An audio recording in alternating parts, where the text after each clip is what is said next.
কলম যোদ্ধা জনবাই করে তার মৃত্যুকে নিশ্চিত করে তারপরে তাকে হত্যা করা হয়েছে। গাজীপুরের সাংবাদিক আসাদুজ্জামান তুহিনকে প্রকাশ্যে কুপিয়ে এবং জবাই করে হত্যার প্রতিবাদে ডাসার ও কালকিনি উপজেলার প্রিন্ট ও ইলেকট্রনিক মিডিয়ায় কর্মরত সাংবাদিকরা মানববন্ধন ও বিক্ষোভ করেছেন।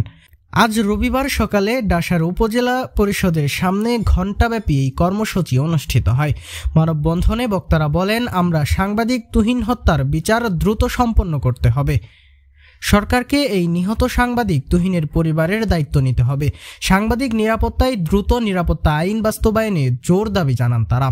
এ সময় উপস্থিত ছিলেন জনকণ্ঠের সাংবাদিক মোহাম্মদ জাফরুল হাসান, আনন্দ টিভির প্রতিনিধি M Harunur Rashid, channel S এর প্রতিনিধি মোহাম্মদ আতিকুর রহমান আজাদ, সাংবাদিক রতন দে, সাংবাদিক আশরাফুল আলম লাহিদ, সাংবাদিক সৈয়দ রাকিবুজ্জামান, সাংবাদিক শাহরিয়ার তুহিন, সাংবাদিক আশরাফুল আলম হাকিম, সাংবাদিক ইব্রাহিম সবুজ সহ শিক্ষক শিক্ষার্থী ও বিভিন্ন শ্রেণী পেশার মানুষ।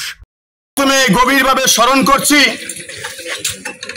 আমাদের সেই সহযোদ্ধা জনাব আসাদুজ্জামান তুহিন, যিনি নির্মমভাবে নিহত হয়েছেন। আল্লাহ তাকে জান্নাতের উঁচু মাকাম দান করুক। আমি শুধু একটি কথাই বলবো, আমরা কি এখানে থেমে যাব না আমাদের কলম চলবে? আমরা কি অবহেলিত? সাংবাদিকরা চারটি স্তম্ভের চতুর্থ স্তম্ভে আজকে আমাদের সেই সুরক্ষা নেই। আমরা জোর দাবি জানাচ্ছি যাতে এই সাংবাদিকদের সুরক্ষার জন্য দ্রুত আইন প্রণয়ন করা হয়, একটি ট্রাইব্যুনাল গঠন করা হয়, যেই ট্রাইব্যুনালের মাধ্যমে দ্রুত বিচার কার্যকর করে দৃষ্টান্তমূলক শাস্তি এই জাতিকে দেখাতে হবে। গাজীপুরের সাংবাদিক সাহসী কলম যোদ্ধা তুহিনকে হত্যার প্রতিবাদে আজকে যে মানববন্ধন আয়োজন করেছেন, আজকে মানববন্ধনকারীদের পক্ষ থেকে প্রশাসনকে ধন্যবাদ জানাই।